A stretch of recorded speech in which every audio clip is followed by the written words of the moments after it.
Testing 1, 2. Check, Hey, check. hello, Trek in the Valley. Trek 1, 2. All right, hello.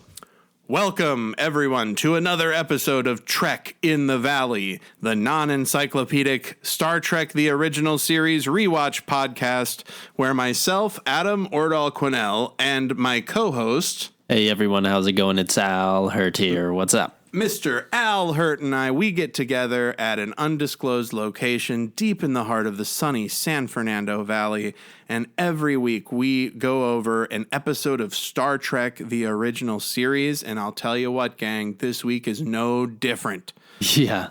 Right? We got some real-ass Star Trek to talk about. We're recording a doubleheader, and it's already too hot back in the studio. That's the Valley for you, 10 degrees hotter than anywhere else in LA County. So, Al, how are you doing? Good. Yeah, just enjoying this beginning of summer, I guess. Great from the rain and the dreariness. Yeah, get some sun. Yeah. Yeah. And Cinco de Mayo, celebrated that. That was nice. Good. Cinco de Mayo, good. Yeah, so good. I'm glad. Good to hear it. And that's all we do for a check-in, folks. We get right to the fucking business. Yes. So last week, we got to talk about last week. Oh, yeah, Spock's brain. What did you think? It was like the Frankenstein of ideas and execution. And like, what is it? It was just all kind of slapped together. I felt rushed. Yeah. But it was cool seeing Spock kind of walk around as a robot. Yeah, Leonard Nimoy really got to flex his minimal acting. He chilled. Chops. Yeah, he hung out for a sec. Right. That would be so great to have that gig for the week because they would shoot these in like 5 days or whatever. Or like Chekhov with the fireplace or the fire. What is it called? I don't know. Fire pit. Remember when Chekhov was waiting for them outside and he just sat out there? Yeah, when Chekhov he heated up a rock with the red shirts and just put his elbows to his knees, hunkered down. Yeah, so that was an easy week for him too.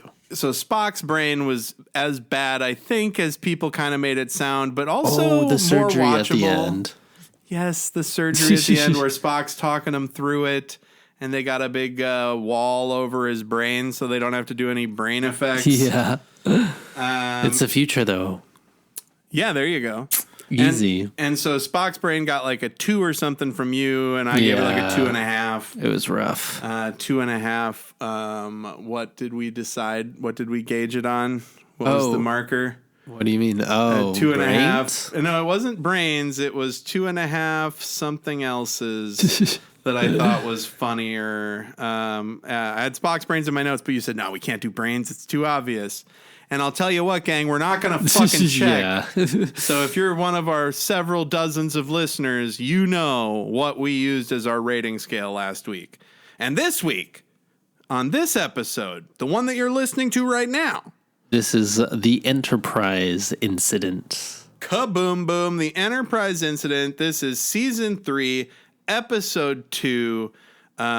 This episode aired on September 27th, 1968. Okay. And the Paramount Plus synopsis is, disguised as a Romulan, Kirk steals a cloaking device. Okay, that's definitely the latter. Let's fucking get into it. This episode is... First off, the fact that it's an IMDb top rated. Now, we don't do any research. Clearly. Oh, yeah, no. Who has the fucking time? But I will see when I pull up the IMDb. I will see if it's what they call a top rated episode. Really? And what's this the rating? is one. Yes. Hey, there you go. New segment. What's the rating? It's an 8.4 out of 10. I don't think my rating is going to be. I don't think I'm going to give it honestly, 8.4. It's a better love story than the next episode. Yeah, right. 8.4 is really just like a B. It's like, really? 8.4 out of 10. They but consider that's hard in IMDb. They consider a B to be top rated. Wow. No, but it's like, think about it. It's hundreds and hundreds of people. Have you ever rated something on IMDb? Once or twice. Really? In passing, but you don't write shit. Once you start writing shit, that's... I thought sure you were going to say no. No, My you God. can just do it on your phone now. It's easy enough. It's easy enough to, like, pass it as something off, right? And so you guys should go rate this episode appropriately, and then while you're out there, rate our podcast on Apple iTunes. Oh, there you go. All right, the Enterprise once you start incident. writing stuff, I don't know, you get lost. The Enterprise, you get lost in the weeds of then you're going to start rating things on Amazon. With other people, yeah. Once you're replying to a review on something you also reviewed, your life is over. So Enterprise incident opens with Kirk being a real dick, right? Yes. He's just being a real dick. And that's basically it. Yeah, that's the whole first half. Opens with Kirk being mean to everybody, and then... Kirk's being a little shit. Oh, it starts with a doctor's log. Oh, how often does it start? Because these episodes usually start with like a captain's log or to catch the audience or the first officer's log or something. And this one started with a doctor's log, and it's Bones saying, "Man, Kirk's being a little fucking shithead about he's everything. Being really worried about him, and that he's stressed out or whatever under being a captain." Right? The old stressed out captain story. So Kirk is being a dick, and then he tells everybody right before it goes to the opening theme. He says, "Hey, go to these coordinates." And then Sulu looks at him. He's like, "Well, sir, those are in the Romulan neutral zone." He's like, "I don't care." He's like, "Did I stutter, bitch? Yeah, right. Did I fucking stutter?" They all look at each other really uncomfortably. Yeah, and Spock is like, "Are you sure you want to do that?" And Kirk's like, "Did I stutter, Spock? He's like, "You're putting bitch. us in danger here. Hope you don't follow through." And he's like, "You know what? No, just go. We're going to go."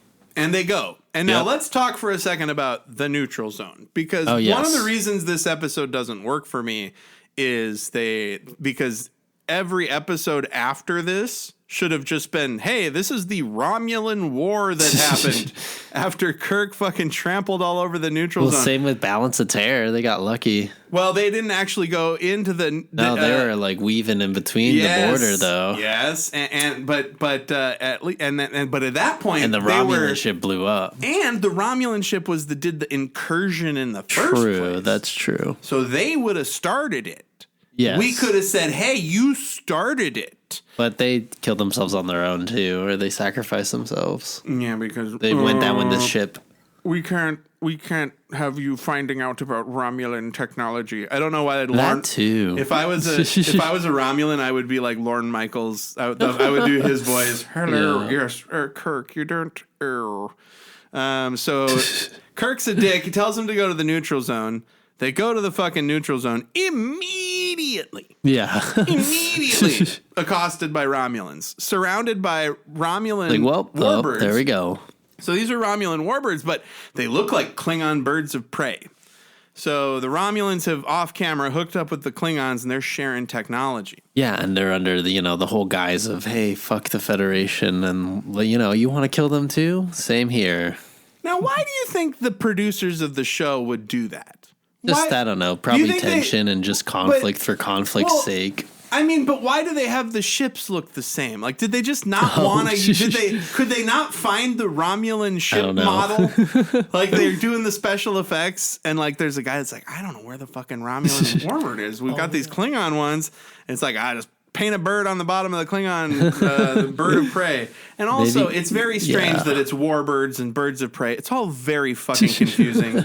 Gene Roddenberry, you fucking goofy communist. It's because he wants to... I guess this is season 3. He's raising the stakes, expanding the world. Maybe he's like kind of helping. What is it called?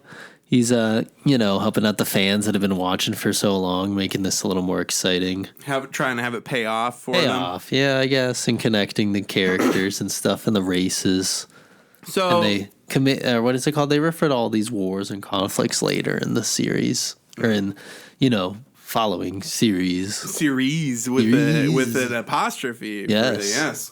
So yes. One thing is, so they get accosted by these Romulans, and there's one particular Romulan that's on the screen. Mm-hmm. Hold on here. I'm gonna go to all cast, top cast. Click on this for all crew and cast. This is The one telling him the warnings that they're gonna fuck him up. Yeah, is that Tall? Is that Jack yes. Donner? So there's clicking him. A guy named Tall who's played by Jack Donner. Yeah, we would not know based on what he looks like there. Yeah, I don't know. So no, he's an old. No, he's not tall. An older guy. I don't know, but we get this first Romulan who looks like an absolute goofball, and the Romulans all wear very knit. They wear lots of knitting. They all have like a knit shawl that like. That's how they distinct them. Yeah, that's like their pips on their thing. And so basically, this Romulan dude is saying, "Hey, our commander wants to talk to you. We're gonna do a prisoner swap. We're gonna send 2 Romulans over there. We're gonna bring you. Oh, well, yeah. We're gonna bring you and Spock. That Romulan looking fucking Vulcan. We're gonna bring y'all over to the big ship. We're going to have a chat." And he goes, "How do I know you're going to send 2 over here?" Well, yeah, they say, "How do you know that you're not just going to kill us when we get over there?" And they said, "We're going to send you 2 guys too." Uh-huh. And so Scotty would know. And he's like, "Okay." It's like, "Same time, motherfucker, same time. 3, 2, 1. Man, and they energize 2 for 2. And it's funny because the Romulans that pop up on the beaming pad, they immediately pull out their sidearms and are like ready to go. Scotty just has this weird look on his face. Like, "Oh, you Romulans." And then he does a tisk. We meet the very attractive lady Romulan commander played by Joanne Linville. Joanne Linville, yes. She's been in, The Invaders, Twilight Zone, and I guess Great Ghost Stories. Yeah, probably 1 million other things. Oh, of course. Since the compendium, according to the compendium, which came out in 1989. Yes. And so this lady, the Romulan commander, and they actually do name her. I think she whispers his name. She whispers her name to him. Spock? No, she whispers her name to Kirk. Oh, no, to Spock, yeah, when they're smooching. Because she wants to love on Spock and get him all up in her Romu business. Yeah, it's very interesting the way this all plays out, too. All right, so let's talk about it. So they've got Kirk and Spock are on the Romulan ship, and they're talking to this hot lady Romulan commander who's got a knit shawl on, because that's what they all wear. Yeah. And she's like, "Why are you in the neutral zone?" And what does Kirk say? Well, because I wanted to. It was an. No, that's not what he says. No, he says it was an instrument malfunction. Because so we couldn't. How it what starts. Is it called?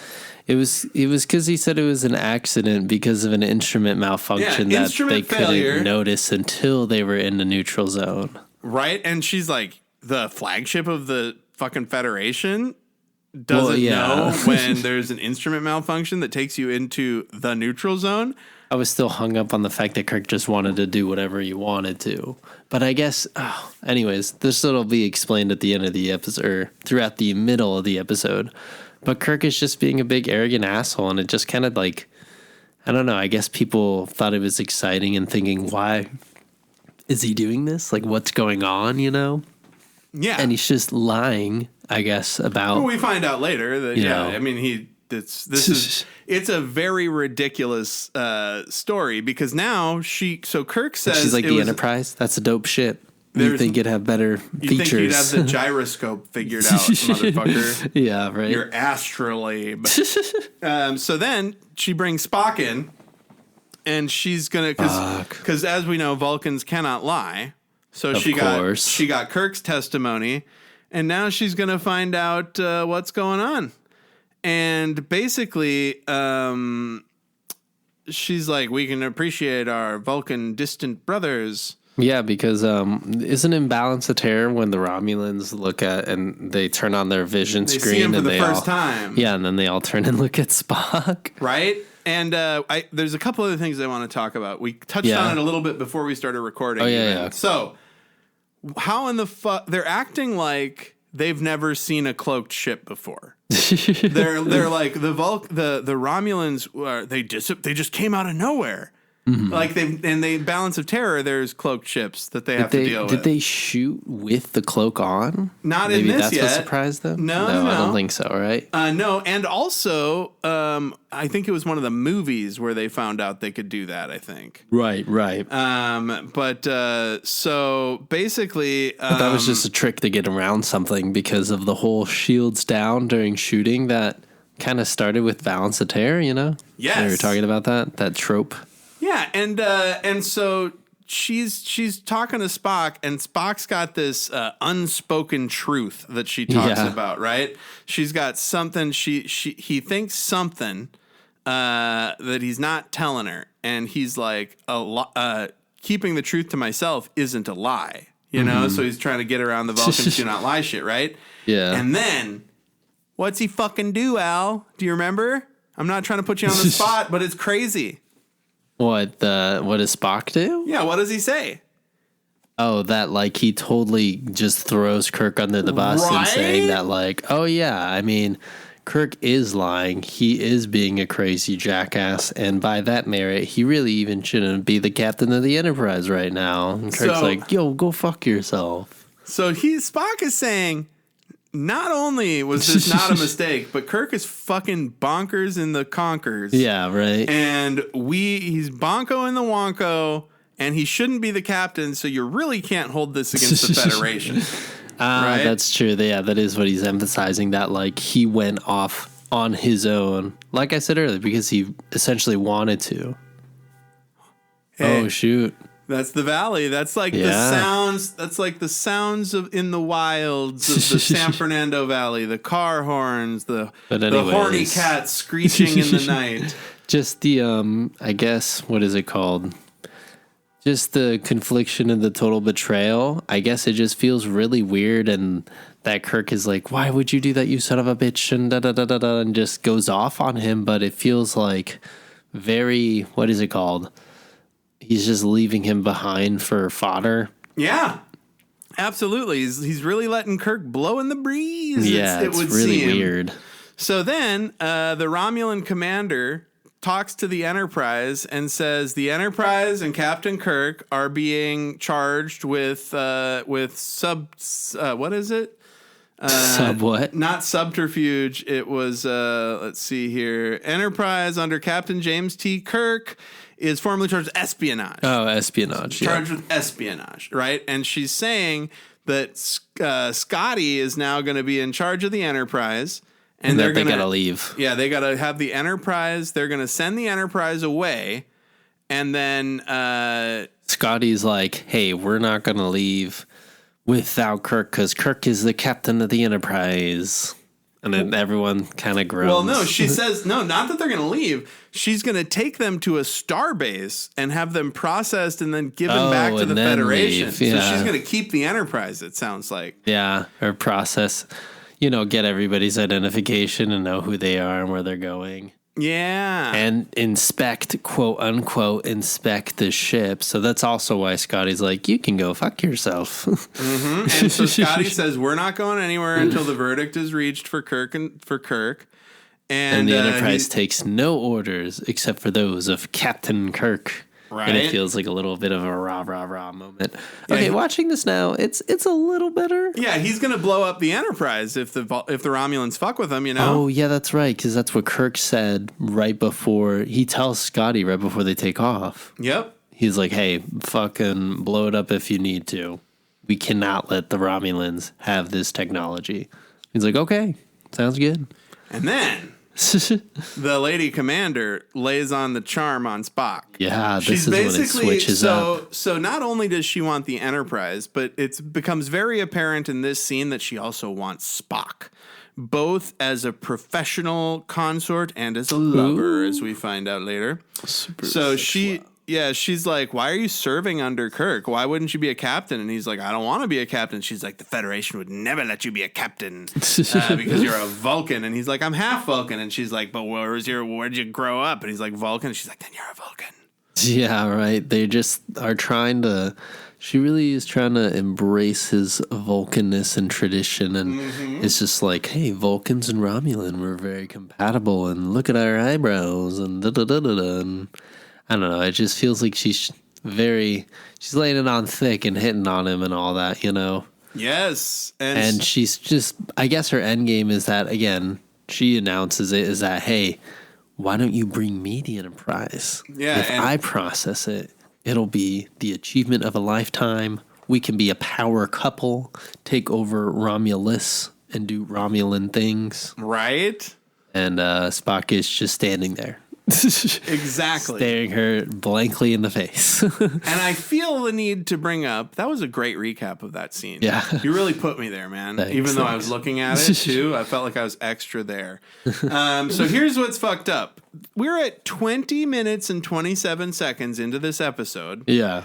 And Kirk is not disguised as a Romulan and stealing a cloaking device yet. I didn't read this at all. Well, yeah, but I just jumped right into it. Like, but did you read it? Yeah, of course. I always read the synopsis. Oh, that sucks, man. I can't help it. It's right there. I know. I always read it after, dude. Yeah, I can't help it. I see it. It's I got to figure that out because it was a bummer. So I was like, is this the right one? Oh my God, there's really? Romulans That's funny. involved. No, the thumbnail is he has his eyebrows too. So I was just like, maybe this happened sooner. Yeah, I was confused too. That's part of the frustration. It might have been the streaming stuff.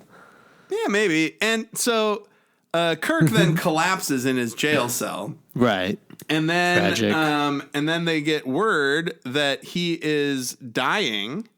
Don't they call Bones down or no? They're working on it. Yeah, they got Bones is already there working on him right now. Oh, right. And so basically then the commander lady invites Spock to a dinner date. Jeez. And he was like, I would be honored, but are the guards invited too? And she's like, why do you want them to be? No, then she sends the guards away. And Spock can't go down the red hallway because he's not a Romulan. Only the most loyal Romulans go down the red hallway. And then she goes to check on Kirk with Spock and Bones. And Bones, this is great because I relate to this.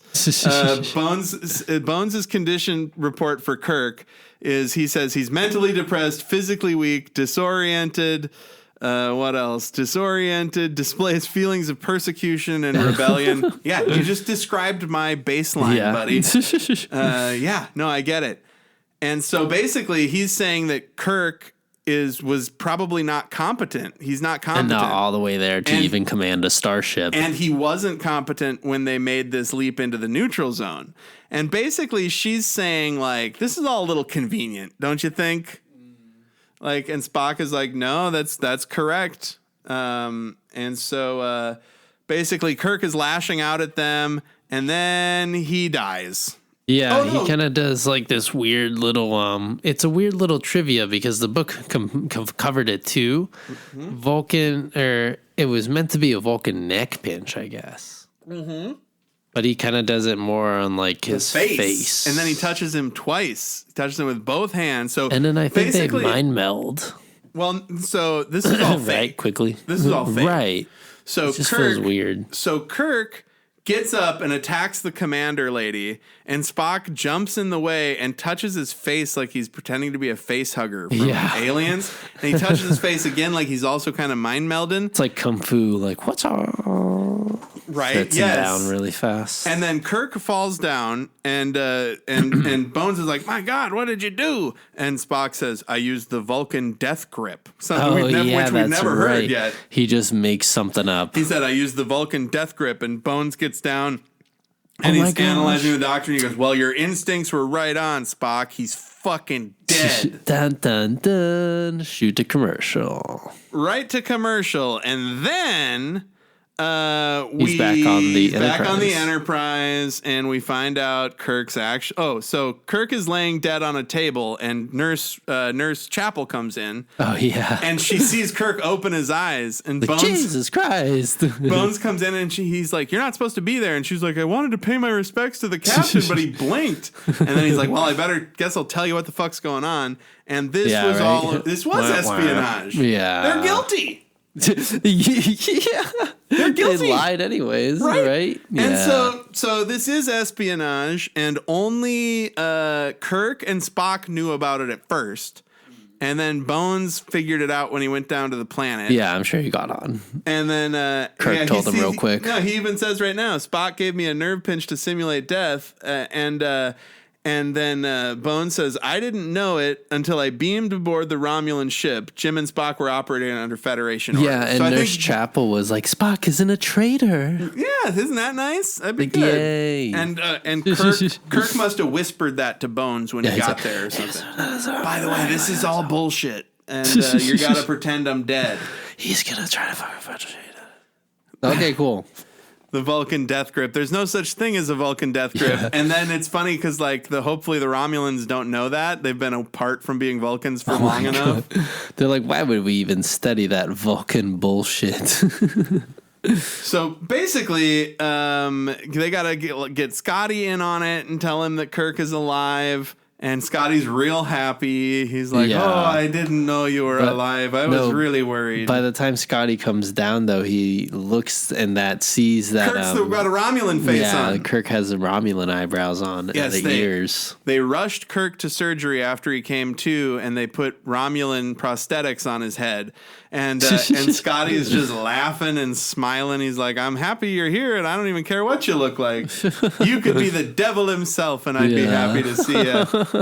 And so they're gonna now there's two stories happening now. Now it's a B plot. Spock and the commander are having a date, and she's putting the moves on him. She wants to fuck him and also get him to be like a general, a commander in the Romulan army. Good deal. Right? And so he's like, this is a very powerful recruiting inducement. This food is much better than the food on the Enterprise. It is like the slowest way to seduce someone, saying the most straightforward and logical things to each other. You know, he's like, well, this will simulate our conversation. And then she's like, let me get into something more comfortable. And he's like, okay, that would also stimulate the conversation. And they're drinking Romulan ale. Yeah. And they're drinking Romulan ale out of round glasses, and that will be important later. Because the next time we see them drinking stuff, they're drinking out of square glasses. And I don't know the difference between the two. Like,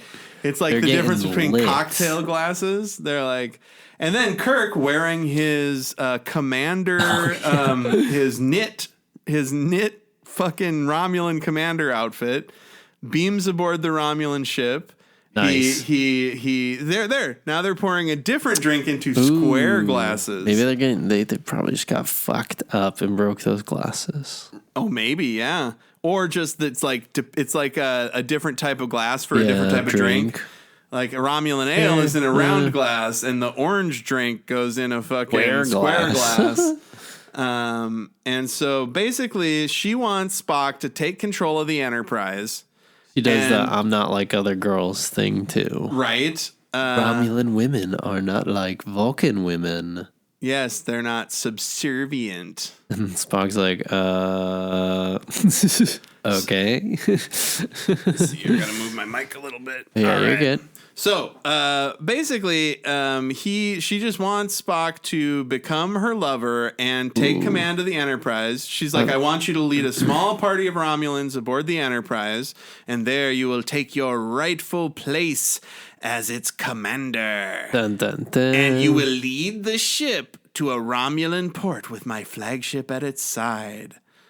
And then Spock's like, why would we do that right now? An hour from now, do just as well. And yeah, she's he kind of leads her on.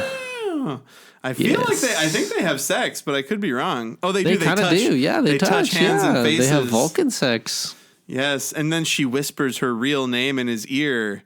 And he says, oh, that's such a strange name, and how beautiful. How beautiful for a soldier. It's incongruous when spoken by a soldier.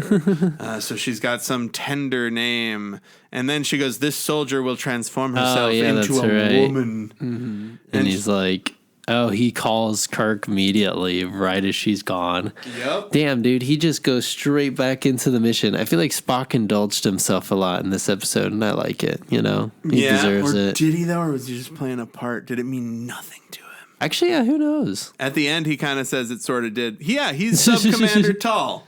So that was him. He got old. That actor got fucking old between now and 1980. Life hit him, man. Yeah, so Spock and the captain are talking over a communicator. Sub-Commander Tall picks up the transmission. Yeah, and he's then like, whoa, there's a transmission coming. And they're like, we gotta pinpoint it. And then while they're pinpointing it, the Romulan commander comes out wearing her black and white kind of a swirl dress. She looks really hot and classy. Yep. And they're like, oh, we gotta get it on. We gotta do weird Romulan Vulcan hand and face touching sex. I was like, I hope she doesn't mind meld with him. She'll fucking know he's that's true. He's an espionaging. No, they get really close. It's so strange. He like puts his two fingers up to her mouth and she touches his face.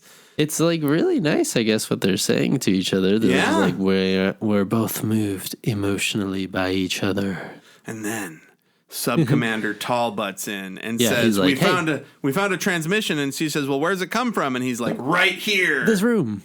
And he's then like, Spock comes out and whips it out. Yeah, Spock comes out, takes out his communicator and says, I was doing this. And then they got to go stop Kirk from taking the cloaking device. He doesn't say it. He just doesn't even say anything. He just holds it. He's just like, whatever. He's like, I don't know what you're talking about. Like, I don't even fucking know. I think it's his itch to tell the truth or be, never lie, right? Where he's just like, whatever, I'm caught. He's an okay secret agent.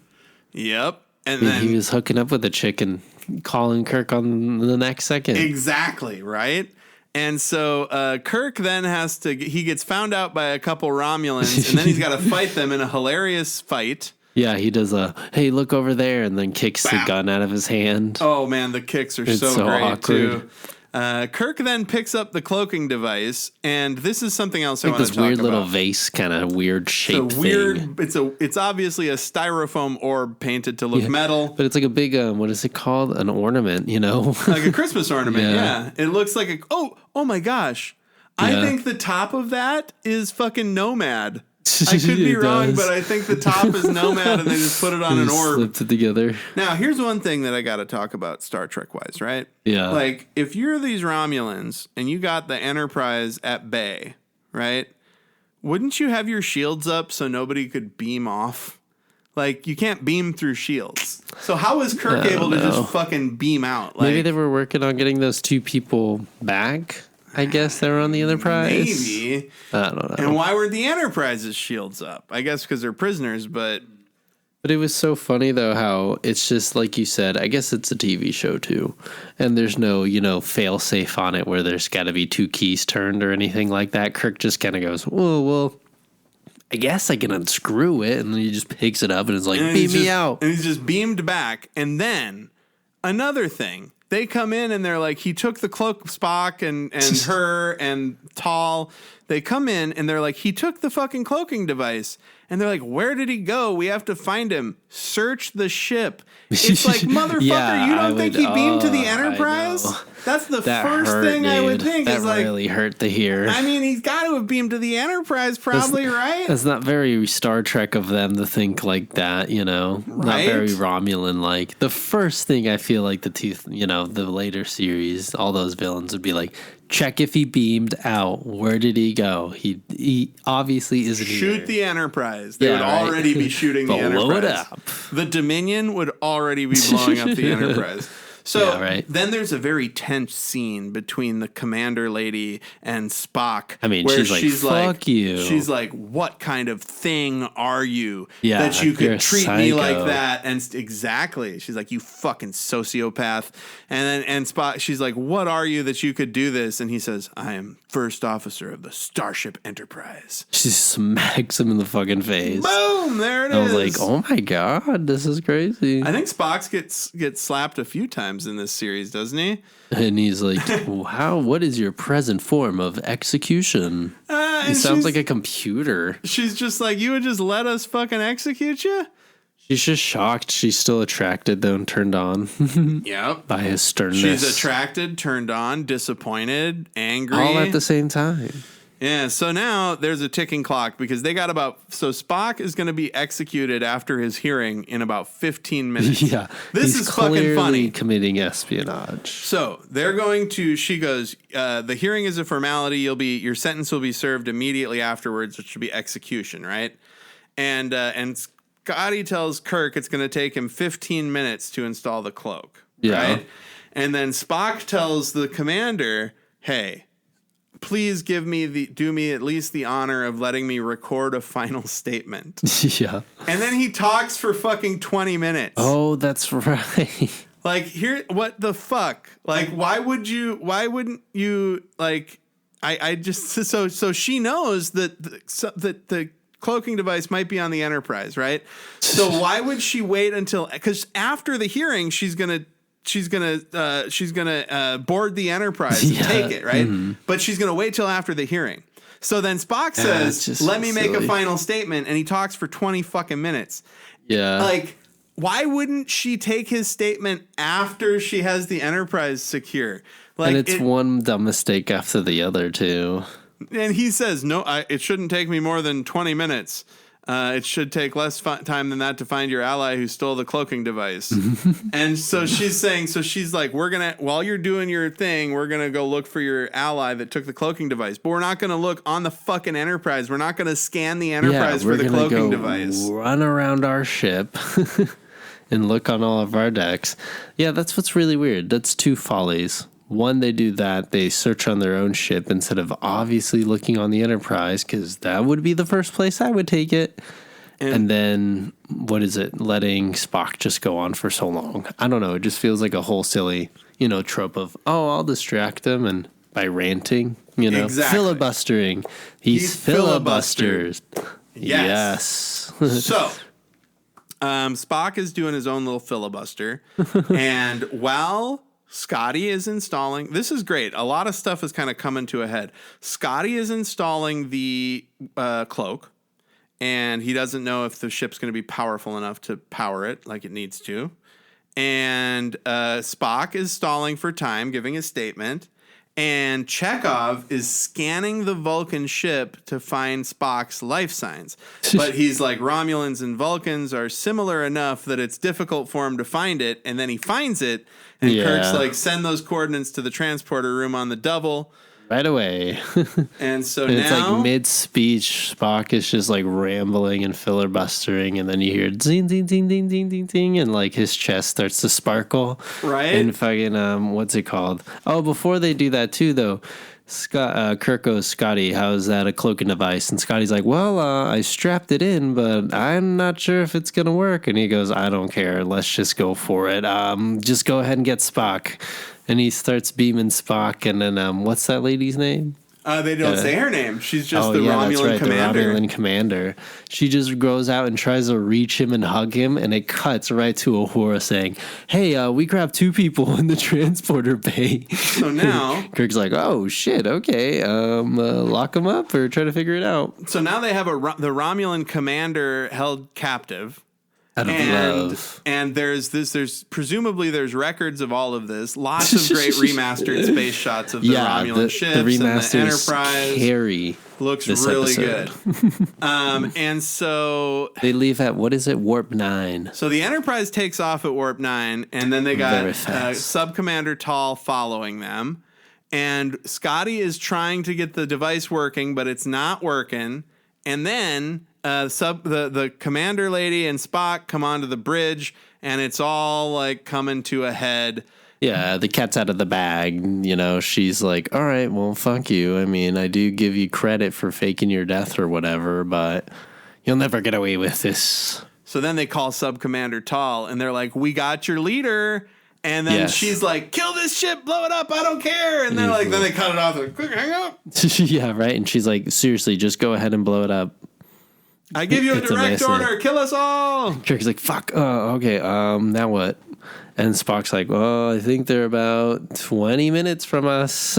Yeah, she says Spock says they should commence firing in about 12.7 seconds. Oh, God. And then Scotty finally gets it fixed up. I don't know whether the circuits will hold out in this alien contraption, Captain. Yeah. It is Nomad's head, too, for sure. Absolutely. I love that you can see that now. Yep. And then they're gone. Yep. And then Kirk goes, take a left. Yes. So the sub-commander Tall in the Romulan ship is like, chart their course and shoot where they're going to be. And Kirk is like, go left. And that's all they needed to do. And then you just see the Romulan ships shoot straight forward. And it was like, oh, nice. It's working. And the Romulan commander lady, like, literally looks disappointed in how dumb her crew is. Yeah, she's like, just like, oh my God, these fucking idiots. Because apparently even the Romulans made cloaking technology that's so advanced, even they can't detect it. I guess. It's kind of like that. Could God make a donut so big that he couldn't eat it? Like, could a Romulan make a cloak so strong that they can't sense it? And so this is now they got away. They're gone. Now, it shouldn't matter, though. Those Romulans should be communicating with the Romulan High Council and starting the war like there should just be wartime. And so they're going to take her to the nearest starbase, drop her off, and then she'll get processed and sent back to the Romulans. And then her and Spock get into the turbo lift. And she's just like, this sucks. You can see on her face how awkward it is. And he's like, hey, she's furious. He's like, I didn't mean to bring you back as a prisoner. We just wanted to get the cloaking device. And she's like, that's what Starfleet wanted. What did you want? And he's like, He says it was my only... He says this is a good exchange. He says, getting the cloaking device was my only intention when I boarded your vessel. And she said, and that's all you'll be getting. Yeah, right. And he's like, that's all you'll be getting in the end. And he goes, you underestimate yourself, Commander. Right. And he's saying, you realize that very soon we will learn to penetrate. She says, we'll learn to penetrate the cloaking device you stole. And Spock says, obviously, military secrets are the most fleeting of all. And basically, he's saying the thoughts that you and I exchanged, the hope that you and I exchanged could be something more permanent. Aww. Right? And so, he's saying, like, hey, this even military stuff's bullshit, but... we people can connect. Yeah, we got a good hang going, Right? I bet he does. Yeah, so that's how we basically Spock and the commander lady share this hopeful exchange about the future of the Federation and the Romulans, and he's about to walk her to her quarters, and she stops him at the door, and he's like, hey, we got to keep this. Our connection needs to be our little secret. Yeah, he was like, that got a little extreme there. Yeah, and it's and then she walks away and walks out of his life, probably forever. And then Bones says, hey, Kirk, you got to come down and get your ears bobbed.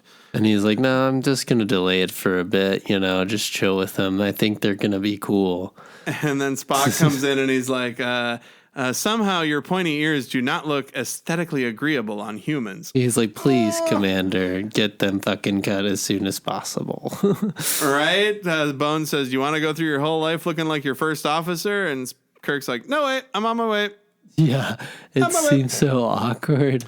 And then there's a long beat of Spock just considering things before he sits down in the captain's chair. Yeah, I think he's thinking about the connection he just had with that chick while everybody's laughing. Right. And it really makes you think, like, Spock, as much as he says the Vulcans don't have emotions, it's actually that they have way more emotions. Right, and it's hidden. And it's this whole thing that they have to keep at bay because they go fucking crazy. All right, well, let's see.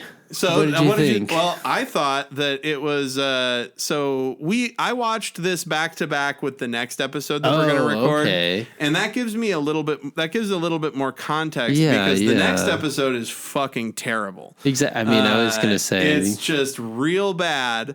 And after seeing that rating, it made me reconsider too. Well, so it made me think people liked it, but I thought it was all right. It was good Romulan stuff. It's not as bad as Spock's brain, and it's not as bad as the next episode. So that really makes it stand out. But I am starting to see why people say season 3 is so bad. Okay, look, I'll give it what it does. It's funny to see Kirk in like those, Spock ears and the Romulan eyebrows and stuff, and like all the excitement about the neutral zone and all that, but none of it makes sense. I guess I don't really like how like angry he is. I had to watch it twice, right? Because I was like, if they knew the whole time, like how are they going to play it off?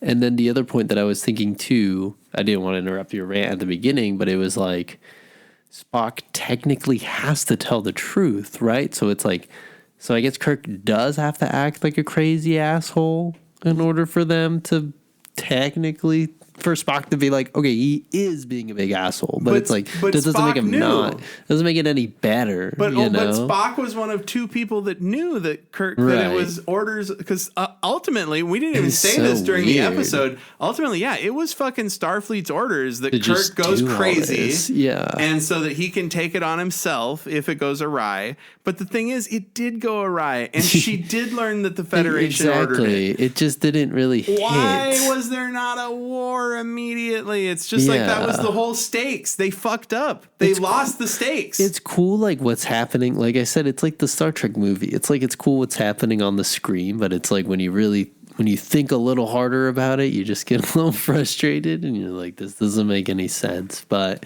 it is entertaining though to see Kirk sneak around, to see Spock in a really interesting romantic relationship compared to the episode after is like miles better. I feel like they have more chemistry and all that. Yes. But this whole finger banging stuff was really funny too. Just touches her lips with his so fucking weird. What a creep. They're both just creepy as hell. What would you give this though out of 5 finger touches? I have finger touches. Remember that. I'm going to cover a couple other things quick because I had some fun notes that I forgot about. So, first off, they're going to just execute Spock without a trial, Bin Laden style. Yeah, right. And that's what they did to Bin Laden, buried him at sea. And why didn't she wait until Spock? Why did she not fucking invade the Enterprise while Spock was giving his statement? Yeah, that was frustrating. And one fucking hilarious Scotty thing. Before he turns the cloaking, they cut to him working on the cloaking device at one point, and he's just measuring the top of it with a ruler. Like he's measuring it and just measuring like the cylinder at the top. What the fuck could that have to do with anything he's doing? I love it. I think like 60s, they were trying to do like maybe. He couldn't have been a handyman, right? And they couldn't put bolts on it because then Kirk wouldn't have been able to take it off so easily. He should have, I don't know, maybe today he would have been typing on a computer or something. I mean, I'm overthinking obviously. No, of course. We're both overthinking it. We're recording a podcast about it. Yes. But also, I think, too, that's hilarious is, again, that the Romulan War didn't start. And those frustrations that you're saying, I guess, just reflected to me in the episode too. I didn't read the description. I did see the thumbnail, so I was like, I wonder if a bad Kirk is going to take over, like a Romulan Kirk, but no one like fixes it. But it was just a really silly twist. But then we have to contextualize that, like, this is old. Like, this is the past. Like, they weren't like rolling over to be super creative either, you know? They've already done that innovative shit in the first 2 seasons. I feel like this is them just like, having fun and like trying to make the story bigger, especially with the next episode. Yeah. They do a shit job with like the main plot, but the B plot and everything that happens in space and stuff, like that's cool. Like they're kind of trying to expand it, I feel, a little more. Yeah, there's a very good HD remaster Asteroid.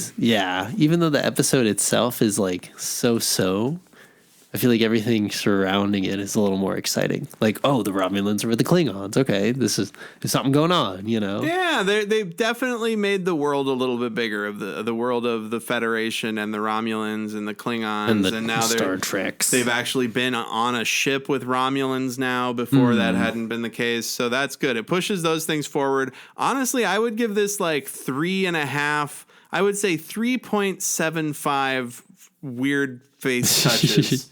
Weird finger bangs. Yeah, that's actually a pretty good rating. I would maybe put it at a 3.5. Yeah. I was just like, I don't know. It just doesn't. It's not as entertaining. It's not as bad as Who Mourns for Adonis, but it's not as great as like Balance of Terror.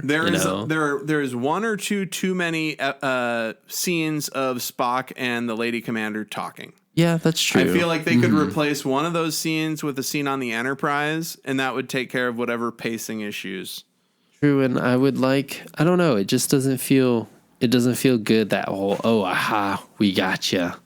Aha.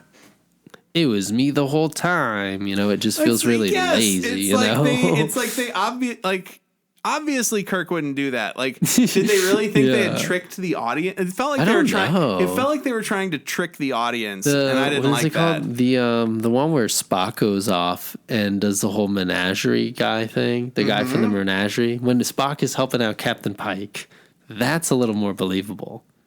When he goes off and does his own fucking thing with the starship, with the Enterprise, because he's promising Captain Pike something, I don't remember.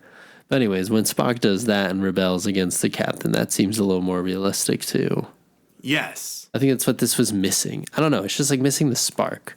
They've clearly like ran out of gas here. Yes. It was a very clinical kind of episode of Star Trek, I think. Yes. So yeah, you gave it a 3.5. I say 3.75. Yes, we can do quarter measurements. We can do whatever the fuck we want. Yeah, there's no rules. And so that's it. That's us discussing the Enterprise. Oh, wait. Why do you think it's called the Enterprise incident? Just because she wants the Enterprise? I don't know. The Enterprise incident. I guess an Enterprise incident in terms of what the Romulan report would have been. Oh, like, yes. We would call this the Enterprise incident. Comes into the neutral zone. And then we decided for some reason to not do a war. Yeah, right. We did find out that he was alive and pretending to be a Romulan, but he gave us our commander back, so we're all okay. Ridiculous. That is. We'll look into the cloaking device one day. The Enterprise incident. Oh, wait. No, wrong one. Enterprise incident. All right, Al. So now we get into the part of the episode where we give recommendations for stuff, be that a TV show, movies.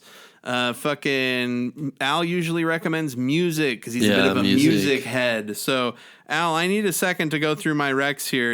What do you want to recommend? What do you think? Oh no, I was thinking about the summer stuff, and like the big movie this summer is probably just gonna be the Wolverine Deadpool thing, right? Yeah, that'll be the movie. There's Mad Max Furiosa too, That's though. Gonna be great. That's summer? The end of this month. Okay. I'm gonna go see that in IMAX for sure. Oh, dang. Okay, word. Yeah, you gotta see... The sound design team, dude, they probably are gonna crush it again. So you gotta see the Mad Max movies in IMAX because George Miller is like the only motherfucker that does it, knows how to do it right. I mean, people would say James Cameron, but...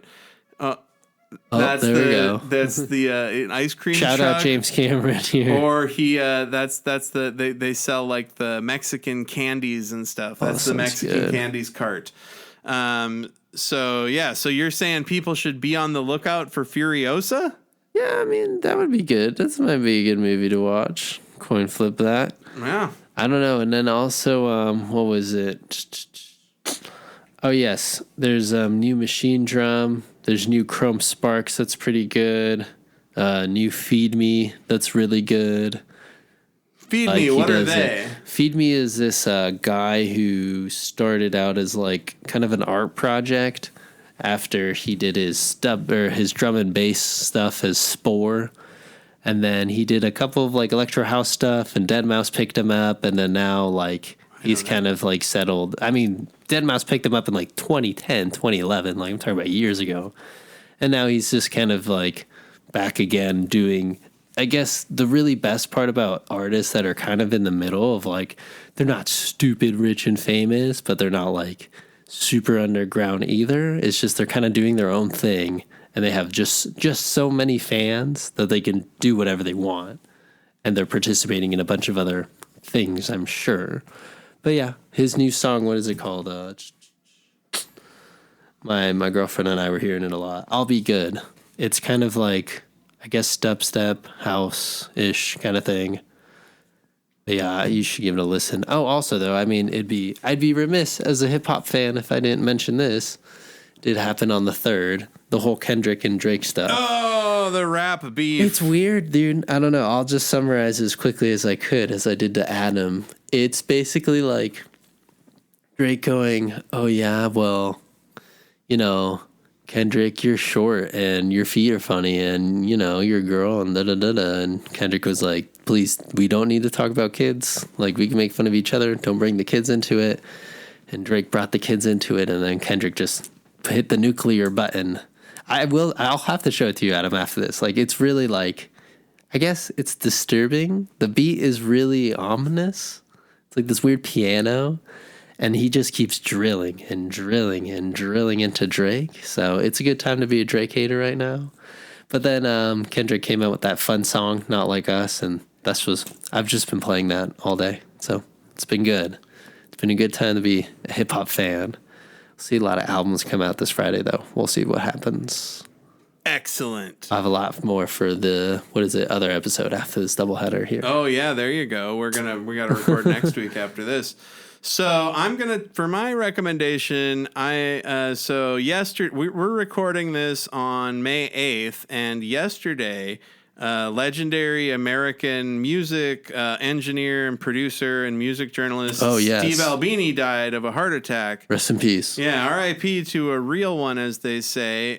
So I'm going to recommend that you go listen to either Shellac or Big Black or any of the bands that he was in. Or listen to some of the music he produced. I'm just going to kind of look at some of the stuff here. He produced Surfer Rosa by the Pixies. He produced albums for the Jesus Lizard. He produced, of course, In Utero for Nirvana. I mean, this guy recorded so many records, and he recorded No Pocky for Kitty for Superchunk, but that was uncredited. John Spencer Blues Explosion, Helmet, Meantime. The song In the Meantime was recorded by Steve Albini, and that was like their big single from that record. See, it's like that guy seems to really love to do what he's doing, and he's just doing what he wants, credit or not. And so he recorded Jawbreaker, 24-Hour Revenge Therapy. And so the big thing about him is he never took royalties. Like, the big thing about when you produce an album for an artist is you can take royalties. Take a percent. You take points on the record that you get paid. And he never did that. Like, he turned down points on In Utero, which ended up being one of the biggest selling records of all time. Right. And he would record anybody. Like, I knew punks that, anybody that had $1,000 or whatever it would cost to get studio time at Electrical Audio. Yeah. He fucking did a record for Smog. I love those guys. So yeah, just go check out Steve Albini's. And he also was a World Series of Poker winner. Yeah, he won twice, I guess. Yeah, apparently he won a lot of money playing poker. That's fucking crazy, dude. There's gonna be some nutty book about him. Jesus Christ, he produced so many records. Is there any records. books about? I'm gonna look that up. There will be. Yeah, for sure. He produced Swagger by Flogging Molly. So this guy recorded more bands than fucking anybody. He was truly a punk. He was truly lived for art and art for lived. So R.I.P. to all of his fans, R.I.P. to him. Sympathy to all his fans and friends and family. Steve Albini, you were a real one. There you go. So go listen to Shellac. Now, what's the next episode? The next episode is pretty hilarious. God, it's so fucked. Right? And it is called The Paradise Syndrome. The Paradise Syndrome. That's right. Yeah, and we'll talk about that. That's actually there is some meaning behind that that's a little bit more meaning than the Enterprise incident, you think I think. so? Well, yeah, because they talk about it. Yeah, they talk about how it's a thing that happens to captains. They connected slightly, but I was just like, nah. I don't know. We'll see. We'll talk about it again. So thanks so much for listening. Come back next week. Do all the stuff that's in the bumper. It really helps us out if you leave us a review on iTunes or Google Podcasts or whatever the fuck. But that's it. Thanks so much. Thank you so much. Bye.